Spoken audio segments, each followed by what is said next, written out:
मी या ठिकाणी ह्या माझ्या महिला वगैरे पण सगळे गावातले प्रतिष्ठित वगैरे मुलं घेऊन मी इथं उपोषणाला बसलोय. एकच म्हणणं आहे आमची 8वीचा वर्ग सुरू करावा यासाठी आम्ही एवढी अंधारा कोंधारामध्ये आमच्या महिला बसलेल्या आहेत.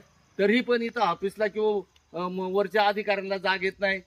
इथं प्रकल्प अधिकाऱ्यांनी बिचाऱ्यांनी केला त्याचा प्रयत्न, ते ठाण्याला केलं ते उचलत नाही, नाशिकला ते मॅडम उचलत नाही. अरे आम्ही जनावर समजता का काय? हा 2009-10ला आम्ही मागे लागलो 8वीचा वर्ग काढायला आणि त्याच्यानंतर 2 वर्ष आम्ही 10वी पर्यंत वर्ग सुरू केल्यानंतर पहिल्या वर्षी आम्हाला 83% विद्यार्थी सुटले आणि त्याच्यानंतर दुसऱ्या वर्षी 85%. मग ते वर्ग बंद करून मग ऑफिसची जबाबदारी होती, त्यांनी ते वर्ग सुरू करायचे होते. आम्ही वारंवार पत्रव्यवहार करतो, आम्ही विनंती करतो आणि शेवटच्या ठेपला आम्ही आता ह्या याच्यामध्ये आम्ही उन्हातानामध्ये बसलो तरी आमची कोणाला किव येत नाही. अरे ह्या देशामध्ये आमचा काय अधिकार आहे का नाही हे दाखवा ना. का आमची पिळवणूक आहे आदिवासींची मुलं शिकू नये, आदिवासी कुठं नोकरी टाकलं जाऊ नये, वरच्या उद्योग जाऊ नये, हेच तुमचं धोरण असेल. मंत्री असो संत्री असो कोणी असो, यांना आतापर्यंत कळकळा आली नाही. जुन्नरचे आमदार इथं भेटले नाही, आंबेगावचे आमदार भेटले नाही, खेडचे आमदार भेटले नाही. अशा अवस्थेत आम्ही इथं ह्या रात्रीची हिराळे करून आम्ही बसलेत माणसं, तरी तुम्हाला जाग येत नाही. काय अन्याय आहे आमचा आणि आमचा हक्क आहे की नाही हे सांगा. या देशामध्ये लाईटीची सोय नाही, पलीकडे केलेत लाईटीची सोय नाही.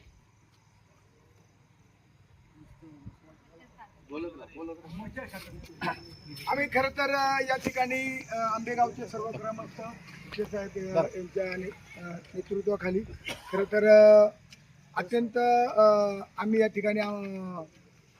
ठिकाणी सकाळी 10 वाजेपासून उपोषणला बसलेल्या माझ्या महिला भगिनी, अक्षरशः आपल्या आदिवासी भाषामध्ये जर सांगायचं म्हटलं पत्रकार मित्रांनो तर हे टेंबे, आम्ही हे टेंबे पहिलं करायचं खेकडे गिरवायला. त्याच्यामुळे आम्ही पुढं नदीला जर खेकडे गिरवायला गेलो हे टेंब घेऊन आम्ही खेकडे गिरवायला जायचं नदी वाहायला. तशा प्रकारचं आमच्यावर आज ही टेंब करण्याची वेळ आली. आता इथं रात्रीचे 9-10 वाजलेत. आता ही सकाळीपासून लोक आमरण उपोषणला बसलेत. इथं पाहिलं तर खरं तर पत्रकार मित्रांनो सगळी झाडी आहे. इथं बसण्याची आम्ही काही मंडप नाही काही नाही आणि अक्षरशः मच्छर चावते. इथं महिला मंडळी नाहीत, 11-15 आम्हाला काय नाही. आम्ही आमच्या न्यायासाठी 8वीचा वर्ग झाला पाहिजे याच्यासाठी आम्ही खरं तर टेंबे करून या ठिकाणी उपोषण करतो. ऑफिसला कुठल्याही प्रकारची इथे लाईट नाही ना काही सोय नाही. अशा प्रकारचा इथं या अंधारामध्ये आम्हाला या आजची रात्र काढायची न्याय मिळवण्यासाठी या ठिकाणी प्रकल्प अधिकाऱ्याने आम्हाला विनंती केली. परंतु आमच्या भूमिकेत आमचे सर्व आंब्याचे गावकरी आणि कार्यकर्ते सगळे आम्ही ठाम आहोत की आम्हाला 8वीचा वर्ग निघाल्याशिवाय हे आमरण उपोषण सुटणार नाही.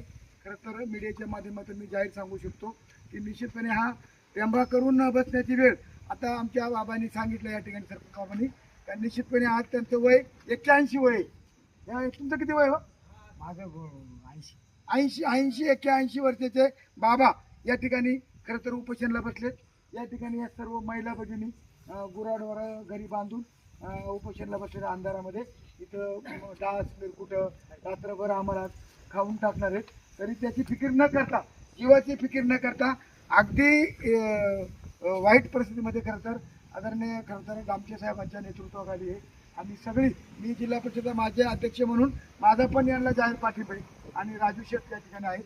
आम्ही सगळी मंडळी त्या गावचे सरपंच, माजी सरपंच, उपसरपंच सगळे कार्यकर्ते आणि विशेष करून पत्रकार मित्रांनो तुम्हाला धन्यवाद का तुम्ही इथे आता रात्रीचे 9-10 वाजले तरी तुम्ही या ठिकाणी आमचे विचार ऐकून घेण्यासाठी आलेले आहेत. म्हणून मी निश्चितपणे या शासनाला आवाहन करतो या सरकारने तात्काळ या पुणे जिल्ह्यातील जुन्नर, आंबेगाव, खेड या सगळ्या आमदारांनी त्याचं खरं तर दखल घ्यावी. जुन्नर, आंबेगाव आणि खेड आणि मावळ हे 4ही आमदार आदिवासी बांधवांच्या जीवावरती खरं तर 30-40% आमचं मतदान आहे. तर त्यांनी सुद्धा त्याचा विचार करावा या तिन्ही तालुक्याच्या आमदारांनी. आणि अमोल कोल्हे साहेबांना खासदारांना फोन केला होता, ते सांगतात नंतर बोलल्यानंतर काय सांगतात का माहीत नाही, पण त्यांनी पण लक्ष घालावा. हे आंदोलन तीव्र होईल. प्रकल्प अधिकाऱ्यांनी त्यांच्या पद्धतीने खूप प्रयत्न केले, नाशिकच्या आयुक्तांना प्रयत्न केलेत, ATCला प्रयत्न केलेत. तर आम्हाला 8वीचा वर्ग झाला पाहिजे अशी आमची मागणी आहे. तुम्ही आपण पत्रकार मित्रांनो आवाज ऐकू शकता. आमच्या महिलांचा आणि आमच्या ग्रामस्थांचा कसा आवाज आहे, कशा भावना आहेत. 8वीचा वर्ग 8वीचा वर्ग 8वीचा वर्ग 8वीचा वर्ग आदिवासी एकजुटीचा आदिवासी एकजुटीचा आदिवासी एकजुटीचा 8वीचा वर्ग 8वीचा वर्ग 8वीचा वर्ग. तर अशा प्रकारच्या तीव्र भावना ग्रामस्थांच्या, महिला मंडळाच्या, कार्यकर्त्यांच्या आहेत. या भावनांचा आदर करून आम्हाला उद्याच्या उद्या न्याय जर भेटला नाही तर साखळी उपोषण या ठिकाणी चालू होईल. दोन्ही चारही तालुक्यातील वेगवेगळ्या प्रकारच्या संघटना येऊन या उपोषणाला पाठिंबा देतील आणि हे उपोषण अगदी सर्व प्रकारच्या संघटना येऊन हे उपोषण अत्यंत तीव्र होईल. आणि तीव्र झाल्याच्या नंतर यामध्ये कोणाला काही कमी सरस झाला तर याला संपूर्ण जबाबदार शासन असेल असा इशारा आमचा डायरेक्ट आहे. आम्ही अधिकचं काय नाही बोलता निश्चितपणे पत्रकार मित्रांनो आपण या ठिकाणी आलात.